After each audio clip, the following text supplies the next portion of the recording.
Nous avons commencé le temps de carême depuis début mars. Et lorsque nous arrivons à la dernière semaine de ce temps, cette dernière semaine, nous l'appelons semaine sainte parce qu'en fait, il y a les grandes célébrations des mystères du Christ qui s'y se déroulent. Et donc cette semaine sainte commence déjà le dimanche des rameaux.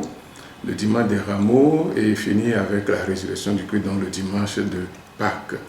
Donc, en commençant bien sûr par la veillée pascale, qui est le grand moment donc, où la célébration de la résurrection est donc effective.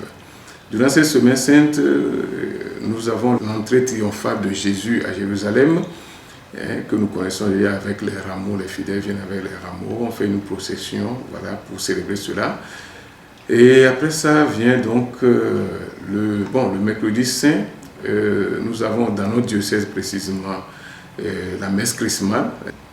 Et dans la messe chrismale, les huiles sont consacrées, elles sont bénies et consacrées pour la célébration des sacrements.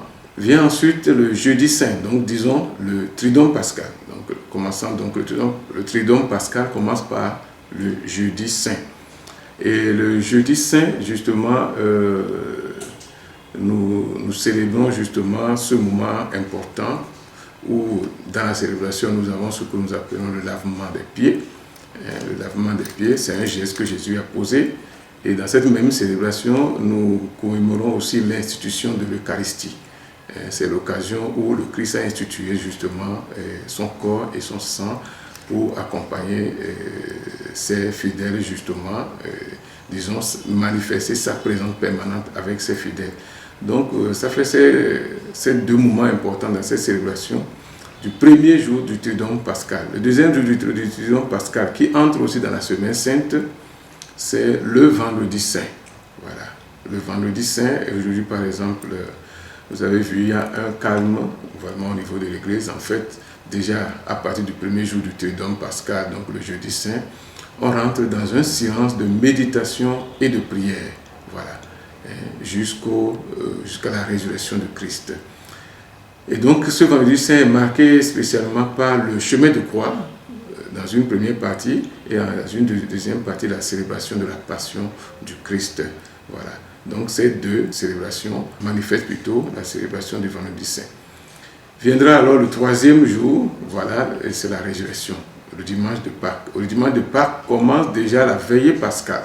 Et la veillée pascale, c'est le samedi soir. La veillée pascale, c'est le samedi soir.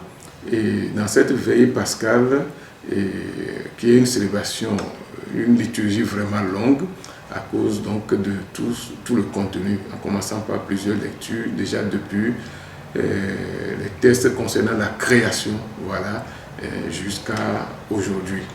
Comment Dieu, justement, dans son amour infini pour l'être humain, a voulu être là et accompagner ces créatures à pouvoir marcher sur le bon chemin. La communauté chrétienne est invitée à vivre intensément ce temps de grâce que Dieu nous offre. C'est vrai que c'est la mémoire des choses que nous célébrons, mais au fait, dans le concret, nous revivons donc ces événements sur le plan spirituel, justement. Et donc nous faisons en sorte que, en célébrant ces mémoires, les fidèles puissent justement entrer dans cet esprit de prière, de méditation, de façon vraiment à s'unir au Seigneur.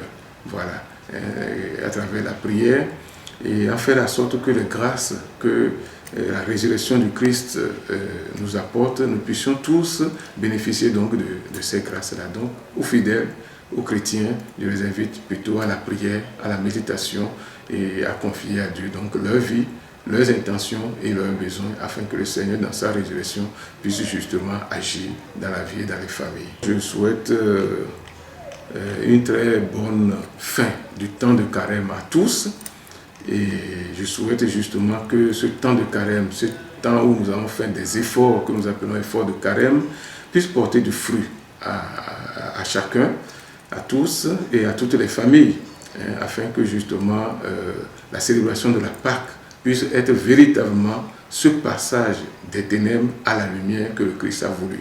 pour nous. Cette victoire vraiment de la vie sur la mort que le Christ a manifestée par sa résurrection. Et que cette victoire de la vie sur la mort soit une réalité dans chaque famille et que chaque famille puisse être renouvelée à travers la résurrection de Christ.